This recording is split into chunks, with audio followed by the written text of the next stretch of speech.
We are, in fact, building the Walt Disney Company from the ground up in critical markets like India, just as Walt Disney himself built the original company in the United States decades ago. The managers of our business in each region are creating strategies that reflect their local markets.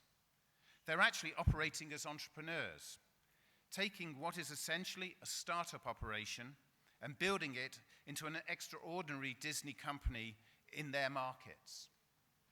For that reason, India's Disney will look different from any other version, whilst retaining common values that you come to expect from Disney. I describe the change as follows. In the past, the Walt Disney Company India and the Walt Disney Company China were very similar, largely sales, marketing, and distribution organizations for product that was created in the United States. Today, instead of the Walt Disney Company India, we're creating the Indian Walt Disney Company. And instead of the Walt Disney Company China, we're creating the Chinese Walt Disney Company, each different and unique to ensure each is as relevant as possible to consumers in each market. With the acquisition of UTV and the creation of the new Walt Disney Company India, Disney became India's leading film studio and TV producer. We also added 6 of the country's most popular entertainment and film channels to our portfolio, so now we're one of India's leading broadcasters as well, reaching more than 100 million viewers every week across the country. The UTV deal also positioned us as a significant player in the digital media space, thanks to India Games, the #1 mobile gaming company in this market. And just as importantly, the deal gave us the brilliance and vision of Ronnie, the man behind UTV's incredible rise, to help build the Walt Disney Company here in India. With Ronnie's leadership, our goal is to build 4 specific lines of business: television, film, digital media, and consumer products, around 5 distinct brands: Disney, UTV, Marvel, Bindas, and the newly acquired Star Wars. Acquiring UTV and transforming it into the Walt Disney Company in India gives us 250 million new consumers in this market that we couldn't reach before. Consumers who already have a strong relationship with our brands and seek them out in our core businesses. The Walt Disney Company India will be unlike any other Indian media company. None will have the breadth of brands and franchises that the Walt Disney Company India will have. No other Indian media company will have the breadth of businesses that we will have, and no other Indian media company will connect with generations of consumers like the Walt Disney Company India will do. In India, we've built a creative prowess second only to that found in the United States.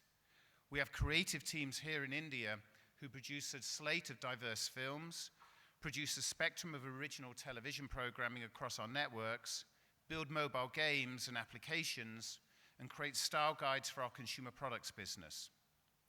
We're building a company that's far greater in scope than just one business, or being defined as just being in distribution and marketing.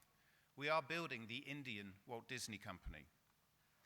What excites me even more is that we can work with Indian talent, as just mentioned, in front and behind the camera to create local franchises and look to export this talent to markets outside of India, offering opportunities for talent in our Hollywood movies, for example. The Disney UTV team is already working with their colleagues at Pixar, Disney, Marvel, and now Lucas to innovate and produce even better product for here in India. Our interactive team is working very closely with our Japanese team, where we do the most amount of innovation in interactive and mobile outside the US, to really take this space in India to the next level and be ready for the mobile broadband wave that India will no doubt soon see. Our TV team, as you will hear from Anne, very successfully reversions our best formats from around the world to connect to local audiences. So, as you can see, we're building a content, creative, brand, and franchise company in India, And these 4 pillars will translate across the 4 verticals I spoke about: movies, TV, interactive, and consumer products. And perhaps other businesses in the future, like live entertainment. But that, of course, is a work in progress, so you'll have to watch this space.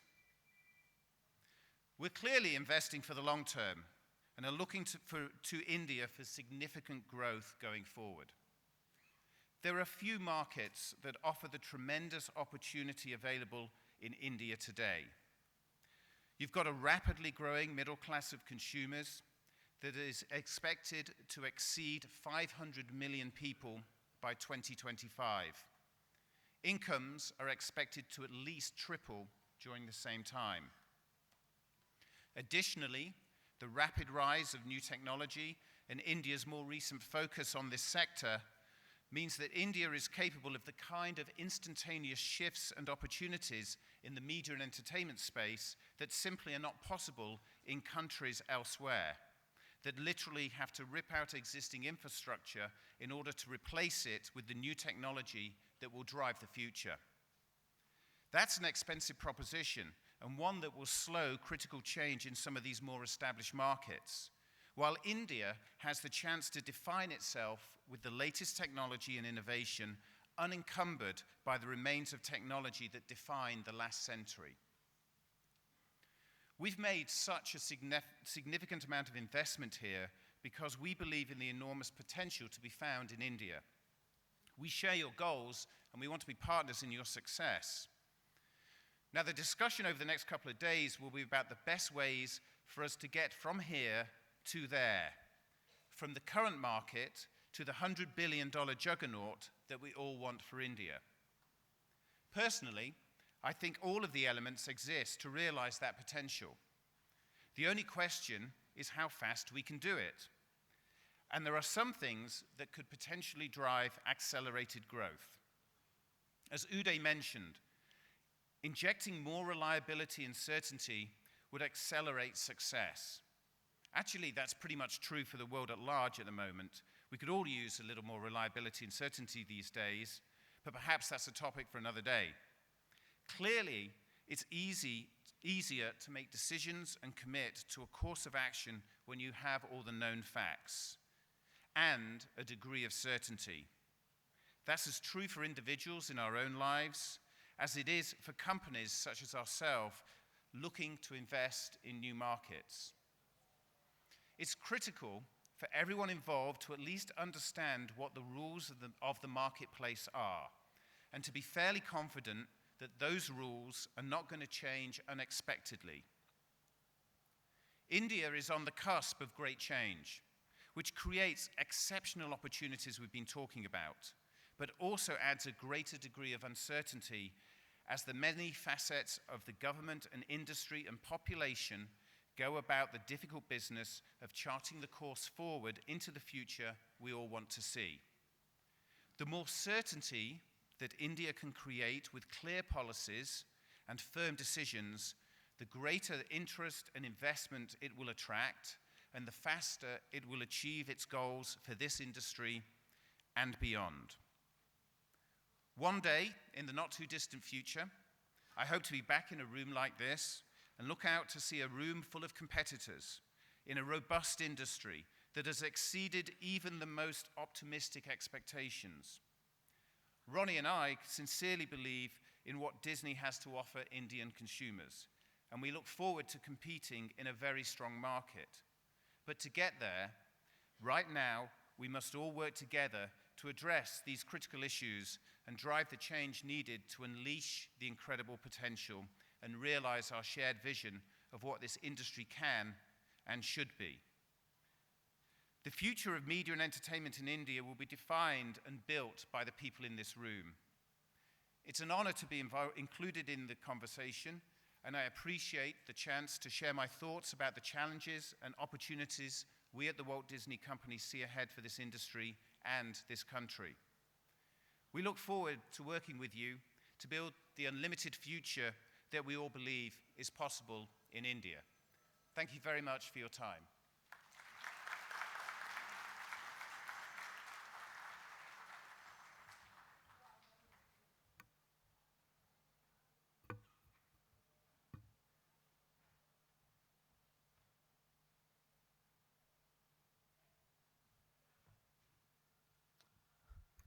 Thank you, Andy. Thank you very much. That was absolutely fantastic. Thank you very much. Give it up for Andy Bird, ladies and gentlemen.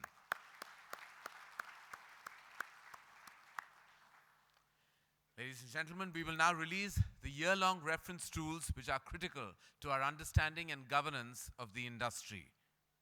To start with, the FICCI KPMG report, and may I please request Mr. Jehil Thakkar to join us on stage to release the FICCI KPMG report.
Thank you, Jehil. Thank you very much.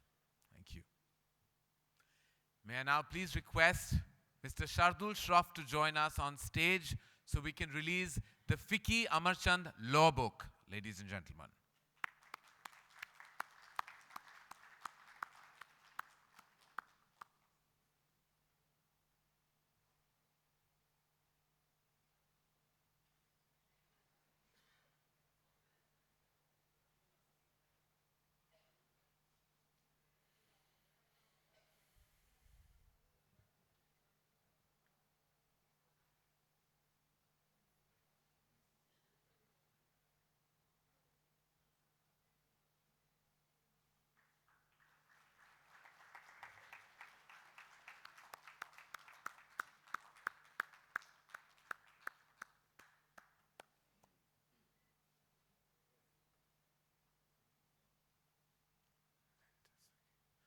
Thank you, Mr. Shroff. Thank you very much.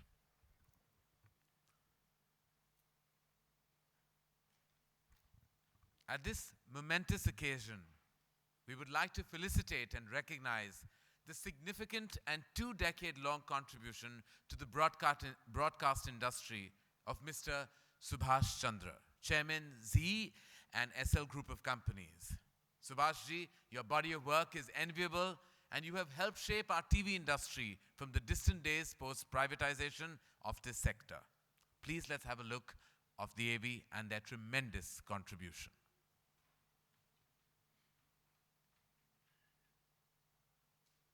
Z Entertainment is part of the SL Group, India's leading business conglomerate, having a diverse business presence across media, entertainment, packaging, infrastructure, education, and technology sectors.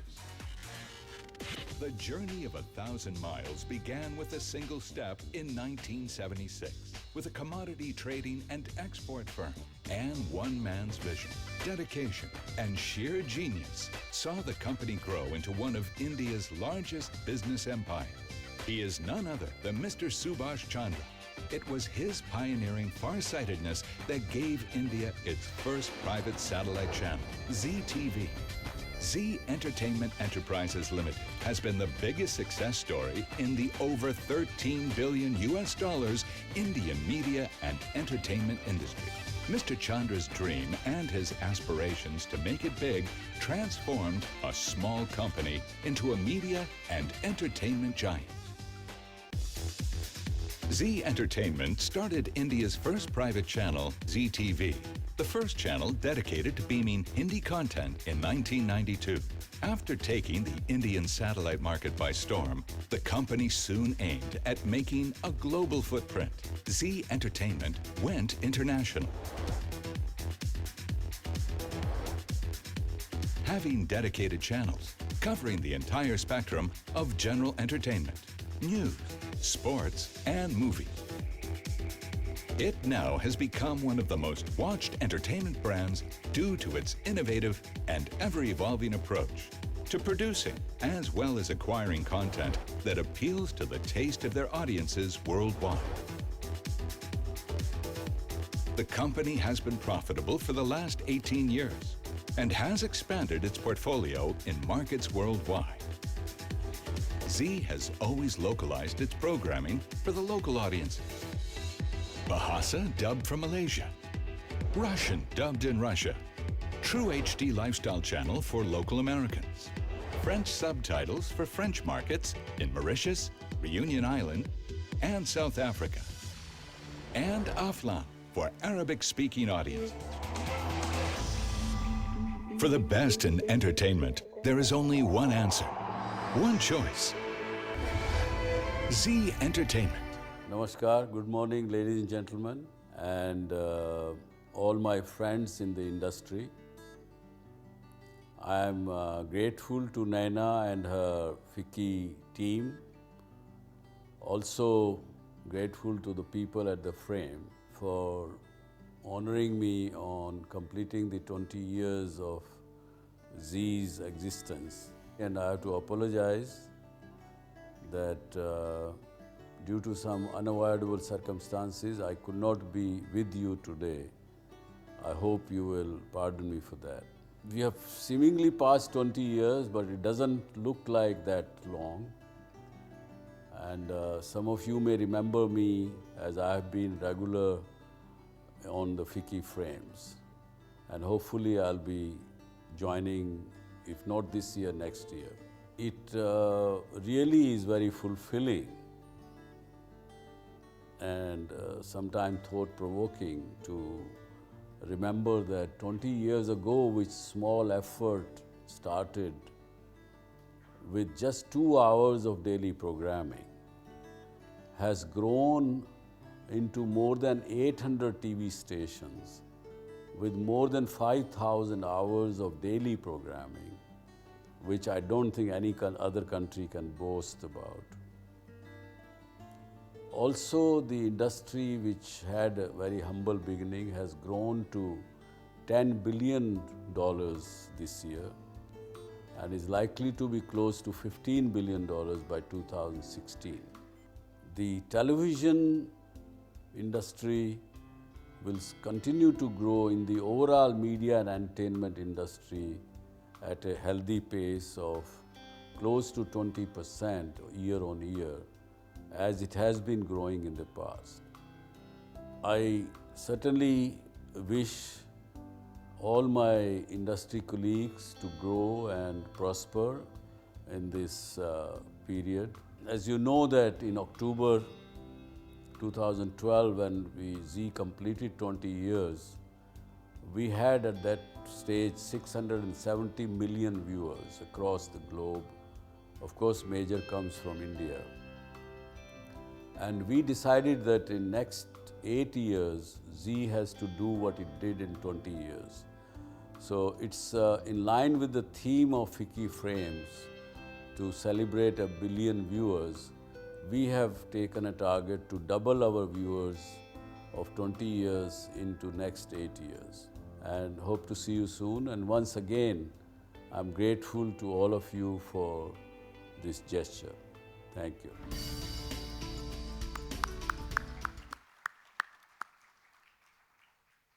As Subhashi mentioned, due to some unavoidable circumstances, he wasn't able to be here with us today, this morning. But may I please request Mr. Puneet Goenka, his son and Managing Director of Z, to come up on stage and accept the token of our appreciation.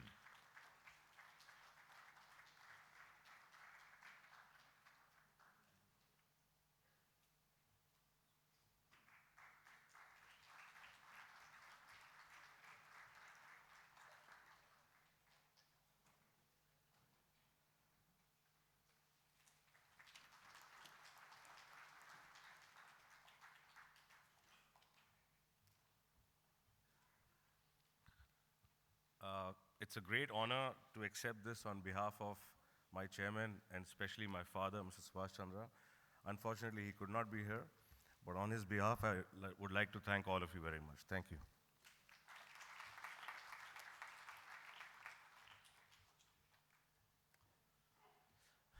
Thank you, Puneet. Thank you very much for joining us. Ladies and gentlemen, I'm honored to invite Ms. Praneeth Kaur, Honorable Union Minister of State for External Affairs, Government of India, to make the important inaugural address.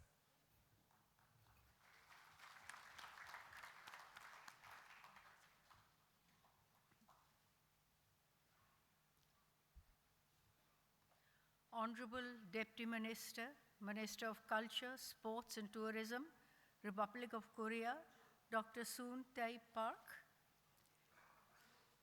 Shrimati Naina Lal Kidwai, President FICCI, Dr. Didar Singh, Secretary General FICCI, Shri Uday Shankar, Chairman FICCI Entertainment Committee, Andy Bird, Chairman of Walt Disney International, Shri Ramesh Shippy, Co-Chair FICCI Entertainment Committee, and Shri Karan Johar ji, Co-Chair FICCI Frames.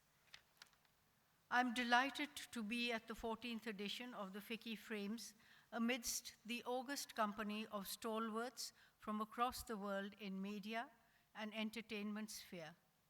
It is indeed a pleasure to inaugurate and flag off the proceedings of a convention which is not only prestigious, but also repository of knowledge and a powerhouse of talent, ideas, and a foundation of enduring relationships.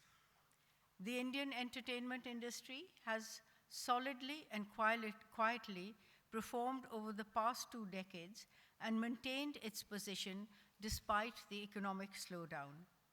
I am told that it showed a growth of 12% in 2011 and continues to retain the growth curve. It is indeed a remarkable achievement and a testimony to the dynamic nature of the entertainment industry. Our entertainment industry has for long showcased our culture and played a significant role in building global ties. It is indeed our soft power, not only to attract international conglomerates and studios, but also to foster and nurture relationships through effective exchange of our content with other nations interested in our enviable heritage. Our content, cinema, and music are rooted firmly in the rich, vibrant legacy of our history, folklore, and mythology. This year, we complete the momentous milestone of 100 years of Indian cinema, and with its pride, it is with pride that we can say that Indian cinema has built bridges and with almost every part of the world. Not only our films, but television programs as well are popular across countries. Our studios and film conglomerates are now firmly placed on the global radar. International studios and entertainment companies have formed joint ventures with our production houses to be able to access and import our colorful and varied content. As has been mentioned before at this forum this morning, the next decade is crucial when this industry needs to both consolidate and expand across the contours of the sector and that are defined by digitalization across all its domains. The digital era has not only given rise to entirely different revenue models with the proliferation of delivering platforms, it has also meted out more power to the most important ingredient of any profitable industry, the consumer. The consumer is truly king in the digital decade ahead, given the fact that he or she will have the power of unlimited choice, as well as the freedom to comment, to write, and to connect with people, transcending across geographical barriers through the borderless world of the internet. And that, to my mind, is what defines the true potential of this multifaceted industry. It is my belief that the media and entertainment industry actually has the inherent potential of becoming essentially a vehicle and harbinger of social change.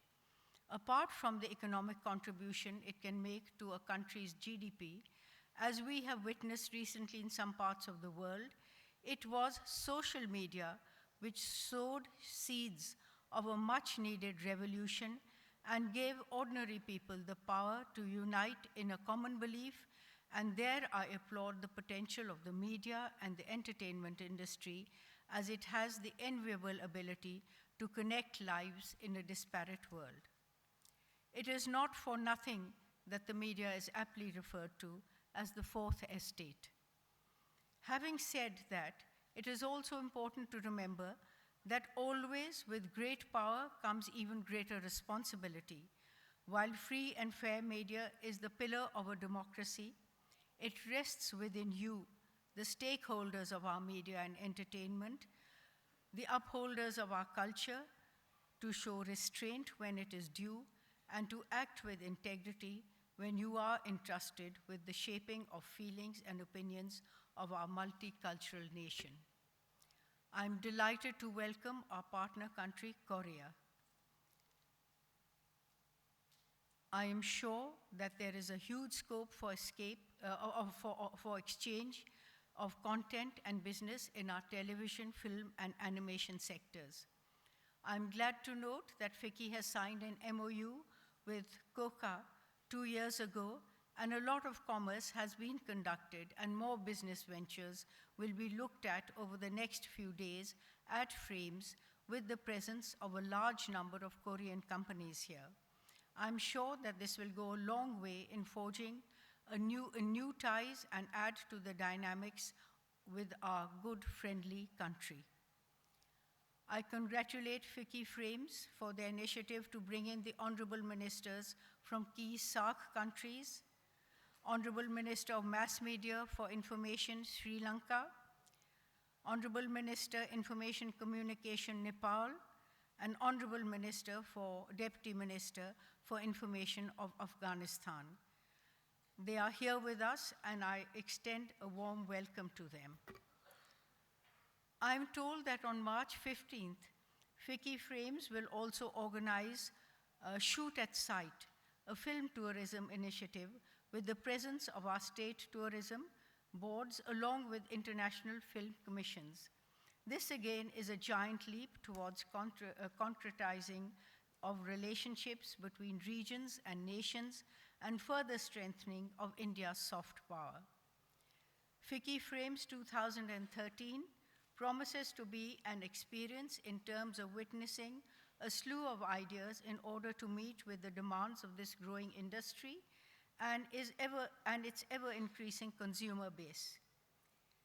As the just released FICCI KPMG report has outlined, and the Indian M&E industry has once again grown steadily and surely registering an overall growth of 12.6%, I wish the sector all the best, and I hope it continues to grow at this pace and strengthens its global linkages with even more single-minded purpose and determination.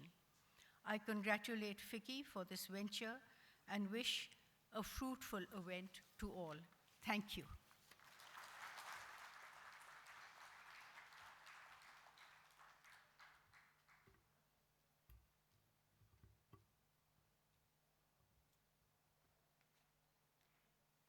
Thank you, ma'am. Thank you very much for sharing your thoughts with us.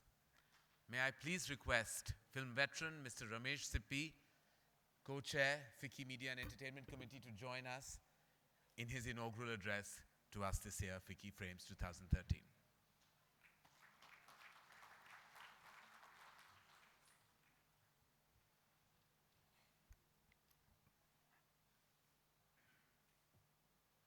Hello, everyone. It feels wonderful to be addressing such an illustrious